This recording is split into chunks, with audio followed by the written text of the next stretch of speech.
Hi, you guys. Oh no. Hi, Sharon. Hi from COVID couch. How are ya? We're good. You hanging on? Fine. Ricola is my best friend. Yeah. If we could get a sponsorship at any time, it should be with Ricola because they are lovely. And dairy milk. Well, let's baby step it, Kel. Okay. Sharon, you got the vid. I got the vid. You know what's funny? I feel really lucky that I've got nice friends and family and stuff like that have been checking in. A couple people are like, you got the Rona, you got the vid. And a couple people are like, heard you got the plague. Whoa. Oh my God. It's all perspective. Yeah. It felt like complete crap, for lack of a better word. Totally knocked us out.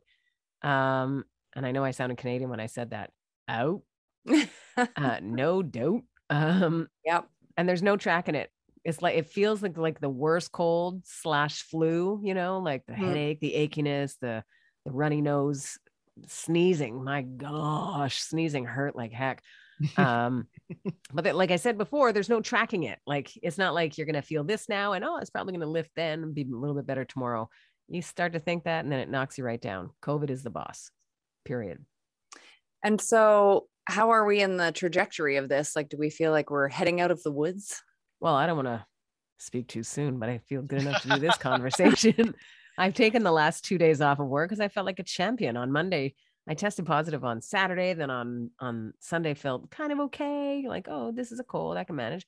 And then Monday, I thought, I'll work from home. I can do that. So we just started this new morning show like 5 weeks ago. I'm like sick. Like, oh my God. So we did it from home, and I think it totally sounded like I was sick. And I thought it was a good example of, stay home and blah, blah, blah. Don't let your guard down because it's still out there, that kind of thing, because it's all true. Yeah. And then I thought, okay, well, I can do this. And then later that day, it was like, you couldn't anymore. I couldn't do it at all. So, and you can't even think straight. You can't thinking about going down the hall for something, or I'm going to get a glass of water. Okay. It's everything's a chore. Even deciding if you're watching Price is Right or not. Oh yeah. Price is Right. Super fun. Yeah. But let them do all the work. What's crazy is that the two of you have gone down within the last month. Mm-hmm. There's a lot of people. And when they talk about the numbers going up, that's the only numbers that are reported, right? Like, I did my test at home, so that's not a reported test. So I know there's a ton of people like me that tested positive, and then just manage their symptoms and manage themselves accordingly. But those aren't necessarily tracked numbers. Yep. So there's a lot. It's still out there. So anybody, crabbing about like a mask mandate, staying in place or whatever, we cannot be trusted to make smart choices on our own, it seems. Yeah. So no. Anyways, my favorite still is how many people wear it here, which 2 years in, I'm like, how get do you it not together? know to go to there? I don't get it. But I here's now a just tip. like doing this move. This is fun. Anyways, here's a tip though. Fisherman's Friend, great lozenge also. Ricola, lovely. Fisherman's Friend happens to vaporize your nose, right? So you start feeling like you can breathe. Yeah. But don't necessarily have a Fisherman's Friend if you have a mask on, because even as snug as you might have the mask on your nose, the vapors will still go in your eyes, and that hurts. Duly noted. Thank you. Life lessons. Good to know. There's been so much learning while having COVID. Yeah. Well, thank you for making the effort to continue with this episode 28 of season 10. Pretty exciting because we got a lot to tackle as usual. Actually, we're going to tell you about another season of an historically based show, which would obviously mean a new soundtrack of sometimes old songs that'll fit right in because they've redone them. Oh, you know what? We're going to tell you which rarely quiet artist has taken a swipe at Rolling Stone magazine. This was not on our pre-approved list, by the way, so I may be dropping this surprisey on you. We can handle it. I know you can. Metallica keeps on directing their energy toward the good, so we can totally talk about that. Kelly's Trivia and a 90s rewind that'll take us right back to a vocal range I think that I can hit, at least on one of the occasions of the 90s rewind. But there's lots of people that are still trying to process the passing of Taylor Hawkins, Foo Fighters drummer, a husband, father, and a friend to many. So I thought we should probably start there. One of the outspoken friends, and there was a lot of people on social media that talked about how they were feeling after finding out about Taylor Hawkins passing. But Brian May, guitar wizard, and scientific wizard too, by the way, he describes his feelings of the loss of Taylor Hawkins as frustrating, referring to the fact that he's only 50 years old, likening the loss to George Michael's death, which is in both cases too soon. What Brian May referred to in the friendship that Queen and Foo Fighters had, but specifically he and Taylor Hawkins and Pat Smear in this instant, he said that they instantly bonded because both of those guys, Taylor and Pat, were what he called the most informed Queen fans. They just knew more about Queen than they did. And so they were shocked to find out that how much, they felt about the band, Queen, as an inspiration and stuff like that. But he also went on to say that Taylor Hawkins was good for their image. He said, where he kind of regarded us as cool, which at the time, a lot of people didn't. I think that it has to be told that anybody that thinks that Queen is cool instantly makes them cool. So not that they have to do that on purpose, but it's certainly up to Foo Fighters games as far as I can tell. But again, the reach of the death of Taylor Hawkins is vast. And it's not something that you can process easily. As of this recording, have they had his funeral? Because I haven't heard anything. Did they do it? You know what? I don't know that. And with all, my open slate of should know, I don't know.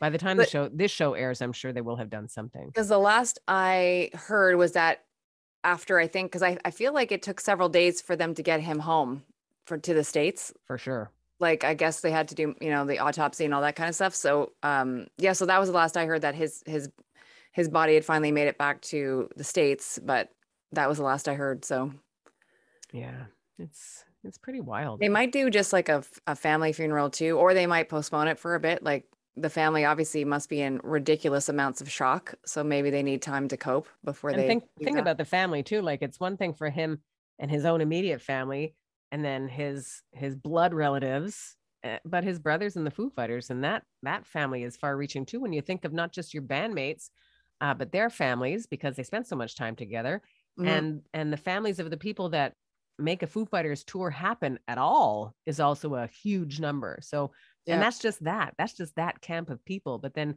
the far reach of a friendship with the likes of Brian May, this would be something that, whatever they decide to do, I would hope that there's a virtual element to it, because I think that people would find a great amount of solace in having access to that.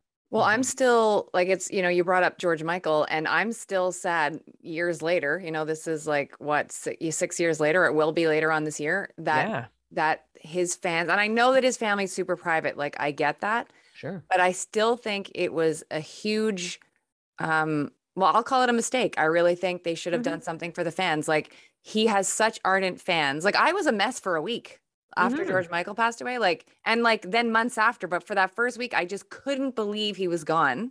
Yeah. And I just wish we would, and it's not that I wanted something right away, but maybe later on that summer, on his birthday, maybe around there, you know what I mean? Like, just something so the fans had something to say goodbye or to celebrate, or, And it doesn't have to be access to the family's personal space. That's not what I think a fan is looking for. I think people just want their own closure. It's a completely separate entity from the family's loss when it comes to a fan, I think. Yeah. Yeah. Especially because knowing too, like that, James Corden is such a huge fan. Adele is such a huge fan. Like, can you imagine that concert? Like, had they done a tribute concert, like, especially knowing that Adele, when she did her version of Fast Love on the Grammys, I think it was, like, if we could have seen that in a concert setting, and like a James Corden could have hosted it, and then just the amount of British artists and American artists that George was friends with, for sure. And even just getting the, like, you find out sort of all these years later, just how philanthropic he was. Yeah.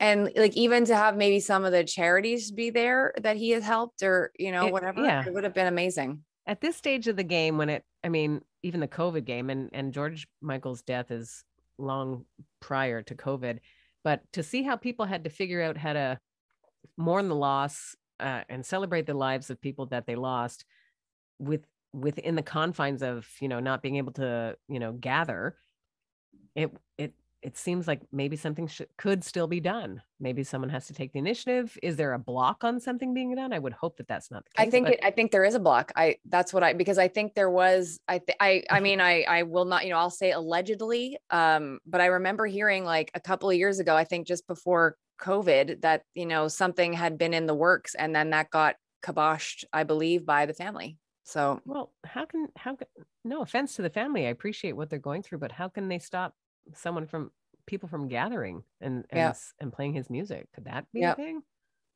And I think I'm wondering, my wonder is and obviously his sister, right, passed away a few years later, like on the same day on Christmas, like George did. I'm wondering if, and obviously it's not, that I want this, but I'm wondering when the father passes away, if something will happen. Like, I'm wondering if he's the block. I don't know, but I feel like that could be the situation. Interesting. Well, time will tell. Yeah. Well, let's move that dark cloud over there. Yeah. And see about we started off with the bang, Sharon? COVID and death. COVID and death. Awesome. Time for trivia. Yeah. 90s. Now, trivia. Bing bong. Bing bong. Which leads me to think that one of my trivia questions, which I was going to ask, I think I might push that off, because not that it was negative, but like it was a little more serious than I might normally go. So maybe I'll pick something else. So question number 1 will go back to hobbies, toys, and games. Okay. And as we've discussed, and of course, if you're new to the show, I have the fancy trivia cards, and they often invoke cool 90s terminology in the question. And by cool, I mean tacky. But so this one has one of these words in it. Which Slammin' toy car brand turned 30 in 1998?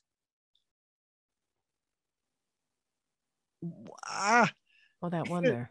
Toy car brand turned 30 in 98. Sharon. Go, Sharon. Hot Wheels. Yes. Boom. Is that where you were heading at him with all your grunting? Yeah, that's exactly what I was at. Phew. I'm not proud of myself on that one. I had a bunch of Hot Wheels at home. I'm sure. Did what you a really? fun setup. Yeah. I think my brother, I might have had a couple, and my brother had a lot. That is for sure. My neighbors had them. Pardon? My neighbors had them. So and you borrowed them? Well, we went over, had play dates and stuff. Okay. Then we went out to the clubs. I was gonna say, in 1998 you went over to play with No, they would have turned 30 in 98. So sometime in between those 30 years, I would have played with them. Yeah, turkey. I was gonna say, also the word betwixt, wasn't that used in a Golden Girls episode? Betwixt. It was certainly used on an episode of Saturday Night Live that Sherry O'Terry did.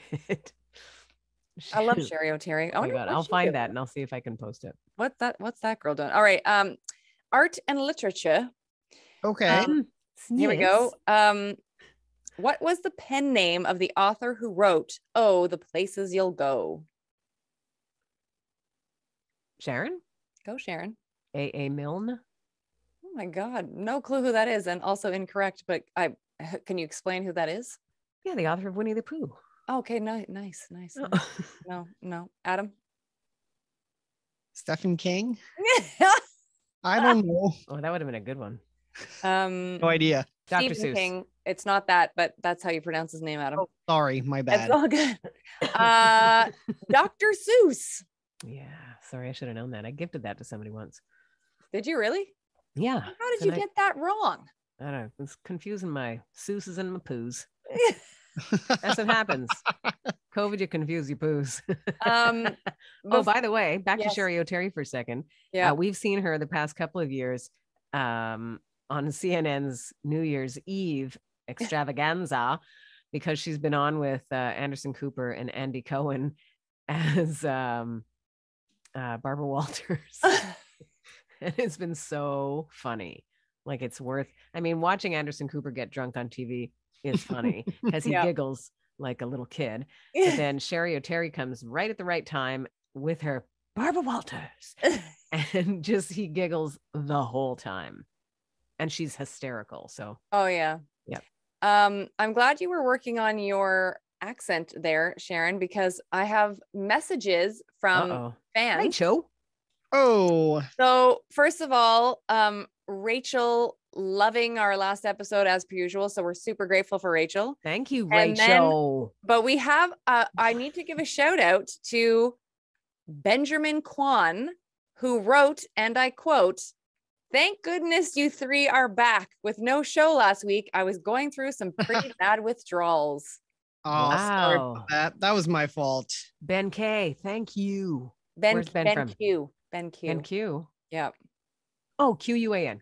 That's right. Yeah. Okay. So Ben, thank you, Benjamin. That's awesome. And then Ginger Bear is back at him. What's going on with Ginger? So Ginger Bear has quantified whether Ginger Bear is a boy cat or a girl cat. So he writes, Ginger Bear is a boy cat. And then he goes in brackets, sorry, Adam. But I think, Adam, you would enjoy that fact. Maybe I would. Who knows? And then he goes, and Sharon, this is your part. I'm looking forward to the accent challenge, Sharon, ! And thank you for the shout outs. Stay hot. So Sharon, time for a Kiwi accent. Go. Kiwi. Oh, damn it. Right. What is that? That was not like Kiwi. Well, let's hear yours. I've always told you I'm terrible at accents. So how do you know that's not a Kiwi accent then? Because you just sounded like you were from like someplace north of London. Right. Just blame it on the COVID, Sharon. Blame it on the COVID. Go on a picnic. It's a burner. That one you have. Yeah. Right. You've made Rachel happy. I'm just going to keep on making sounds until it sounds right to me. And guess what? It does. Okay, great. It sounds extra jazzy with the COVID tone. Know what I mean? Thanks. I'm riding that little wave of deeper voice and not super nasal, which doesn't sound hot at all. Yeah, lady of the evening, you might be. So I'll give you a pass because you have COVID, but like next week, Sharon, I'll do a better job. Instead of watching Price is Right tomorrow, maybe listen to some YouTube videos of some Kiwis talking. Maybe I'll do both. There's room in the world for both The Price is Right and Kiwis and learning accents. All right. So next week, will you come with something palatable, maybe? Yeah, I thought my offering today was pretty solid. Okay. So. But yes, yes, I will. Back to you, Sharon. Right. Metallica. What about them? Lisa. I'm trying to copy my my gym friend Liza, how she calls Lisa. That's no R at the end. Sorry. Okay, working on it. Work in progress, Ginge. Got it. Talk it through. So Metallica continue to focus their powers toward good, which is amazing. Their All Within My Hands Foundation has done so much for not just their fan base, but like extended ripple effect positivity. And what they're doing now is raising money to help support Ukraine.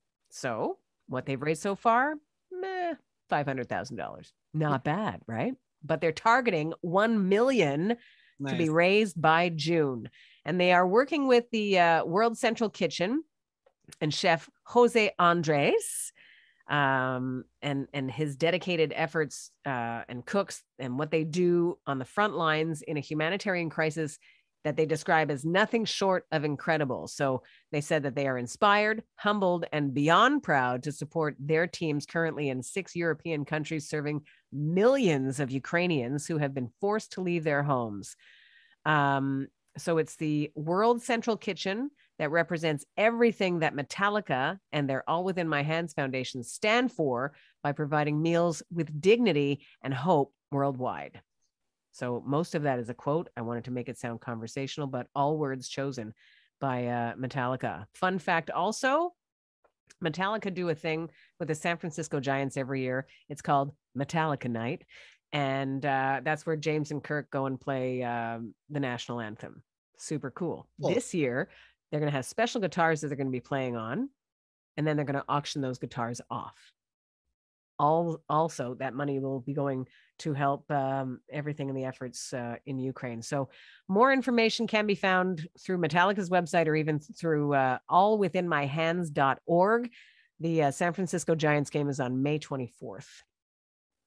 Go cool. team. Try cool. They're awesome. Love Metallica. Totally. Now, pardon me. Sorry. COVID cough. COVID cough. Don't get anywhere near me. Talked about an artist who is not generally not outspoken. Does that just make them spoken? If they're not outspoken? Okay, we're talking about Pink. Okay. Now, Pink has basically called to the table Rolling Stone magazine. Why? Because they posted something on their social media about the top 10 Grammy performances. And she didn't have any problem at all when she went to Instagram on commenting on that post saying, bah, ha, ha, ha, ha, you guys have been irrelevant since 1990. Wow. Yeah, it didn't stop there. Harsh. I know. She goes on to qualify her thoughts by saying, this is the magazine that used to feature people like John Lennon and Muddy Waters. Hunter S. Thompson wrote political pieces. They put Tina Turner on their cover. Then they sold out and all credibility went to bleep when style over substance and revenue over authenticity went into play. Was she done? Oh, no, she wasn't. No. She goes on to say, that's when Snooki became acceptable coverage. Give me a bleeping break. Do your homework. You don't have to like me or my music or anything about me. And believe me, I could give a bleep. But this is the biggest sellout in effing history when it comes to a publication we all once trusted. F Rolling Stone. And I felt that way for decades, as so many of my favorite artists and my peers have. This isn't just about their horrendous opinion of rating Grammy performances. It's decades of wasting trees and people's time. Tell us how you really feel, Pink. Whoa. It seems like a harsh answer to something that's not really worth it. But you know what? Pink and her husband really, they hunker down. Yeah, but why choose that article? I'm sure she could have found something worse to. Well, maybe that was the one that clearly it was the one that sort of sent her over the edge. Like, not to mention that it didn't rate one of her performances, which I guess renders like, this is not news probably. That she does not like them is probably not news to them. But wasn't it on the Grammys that she did that glitter performance where she was great during that performance. And that was a great performance. So that didn't make the top 25, which is not why she railed on them. I think she just, when she has something to say, she says it. And if this was the catalyst to make her spout that off, then there we are. Go, girl. Go, girl. Don't tick her off. No. Living and learning.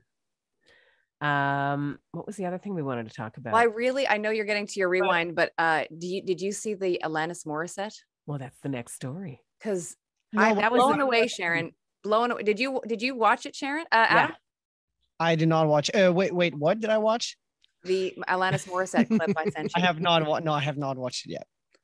Well, that's the cool thing about it is that my coy intro about another season of a historically based show that would obviously mean a new soundtrack. We're talking Bridgerton. Yeah. Right? Like, I don't even know. Everything is good about Bridgerton. And I wonder if it came at the right time too. During COVID, it gave us something to watch when everybody joked about finishing Netflix. Here was this thing, oh, cool. So I like it. I'm looking forward to it. And it's neat the way they weave, like I said, modern tones into older historical themes. Pardon me while I drink water before I choke. I've seen a few episodes. You're starting to convince me to watch the whole thing. Well, one of the sexiest elements of the show is the lead guy who's not going to be on anymore, whose name I can't remember because I have COVID. It's in it Reggae Jean. Reggae? That's how they pronounce it, I think. Is really? Jean, what is it? Reggae Jean. He was on. They had him on SNL. Adam, what is it? Regé-Jean Page. Regé-Jean Page. They call him, I think, in America Town. Reggae? They call him Reggae Jean because they can't Regé-Jean pronounce it. Page. Huh. I find that funny about how to pronounce people's names. Like people would French? know. I think he's a Brit. Yeah, he's a Brit. Yeah. But wouldn't people know how to pronounce your name if you told them how? Yeah, but have you noticed, like, for example, there is like, you know, that whole Louisiana population. There's a bunch of them that have last names that are completely French Canadian or like, you know, Philippi. Yeah, and then like there's this one actor I love, and his last name is LeBlanc, but in America Town it's LeBlanc. Well, just like Matt LeBlanc, like it's right. You know, or Ryan Philippi, which is totally spelled Philippe. Yeah, Philippe. Philippe. That was not in a Kiwi accent, in case you were wondering. Are you sure? It might have been. Kiwi's a bit like, because I had a friend that moved from New Zealand to Canada when I was in high school, and he had such a beauty, because it's like this, I don't know how to say this, like the softer version of Australia. I don't know like how to, like, it's because it's in the realm of Australian, but it's its own thing. Crikey. No, still not that. Right. No. It's probably best that I can't do it today because I sound like this. Yeah, so but I still need to be delightful softer. to hear you try. Anyways, but yeah, he was like, because it's almost like it's this mix of like Australian, British, but like wrapped up in its own special bow. And it's just, and he was very soft spoken. It was just beautiful to hear him speak. Like he should actually be on the radio. Wow. Yeah. Well, get him on the line. Here's my question. They always hire British people over in Canada to be on the radio because it's cool. I'm wondering if we were over in the UK, would it be cool to have a Canadian on? I don't know if I'd get a job. Probably not. We should try. Yeah. Anyway. Yeah. Back to you, Sharon. Anyway, I lost my energy. You lost your thoughts about Alanis Morissette. So Alanis Morissette, Strings on You Oughta Know, which we know how emotional and revved up that song gets. So it'll be neat to see where they place it in the show. Did you watch the music video? Yes. That version is amazing. She's quite compelling. It's incredible that she's got the lasting delivery, you know, like I think it's probably because she's cool. Well, she's cool, but she's got a unique delivery, right? Yeah. But yeah. I think that opens it up for like more or an increased artistry on it. Yeah. I also wanted to steal I her do suit. think that. That was nice. Do you see her suit in the video? It's very nice. She's got it going on. And here's the thing, like as I was watching her sing, like in this, you know, classical version of You Oughta Know, I was like, she's just so cool. Like she's just cool. And then to know that she's a huge Janet Jackson fan, I was like, we could be friends. That's what I thought. I think as Canadians, we think that about Canadians. Yeah, I know them. I also think I could be totally friends with Janet, and she's American. So. Well, you've got picture proof that you could be friends with her. All that sitting beside her and stuff. Yeah. Me and Janet, we're buds. Janet, hold me. Let's not start that rumor. Just give me a hug, Janet. Interview. Yeah, that's true. I'll stop. Yeah. Let's do a 90s rewind. How about that? When are we going to? We're going to 1995. Ooh. You ready for this? Because TLC, we're still flipping the sexy switch with Red Light Special. Also, Creep. Oh, yeah. Oh, yeah. Why? Because they were crazy, sexy, cool. That's why. That video was very good, too. Both, eh? Yeah. Both, eh? How about Sheryl Crow? She actually kind of answers her own question in Strong Enough. Great song. That's from the Tuesday Night Music Club, which came out in the late summer of 1993. But yeah, I told you 90s Rewind was 1995 because it was still enjoying chart time in the spring of 1995 with a song like Strong Enough. Elsewhere on the list of albums that keep on giving, Gloria Estefan's Hold Me, Thrill Me, Kiss Me. It was an album of covers, 3 of which were chart hits. And around this time in 1995, we were loving her take on Everlasting Love. Oh, like she sort of stuck to the program on the song and just made it her own. But it totally sounded like her own. You know, like it still sounded like the originals, but it totally made sense in 1995. And since I wanted to get into something more vocally parallel to my existence, I thought I should mention Hootie and the Blowfish and Hold My Hand. It's like you're them. And it's like you're all of them, not just Hootie. I was going to wrap it up there, but I thought, why should I be the only person who has this song in my head? I'll wrap it up with the proof that there was all kinds of things going on musically in the 90s, with a reminder of Cotton Eye Joe. That got a lot of airplay in Quebec. Of course, the rednecks. In Quebec, it did. Yeah, it was people huge. love that song here. Very, very Quebecois song. Yeah. The clubs were playing it, as Sharon would know. Get me on my horse at the clubs. Only after she played with her Hot Wheels, then it was straight to the club.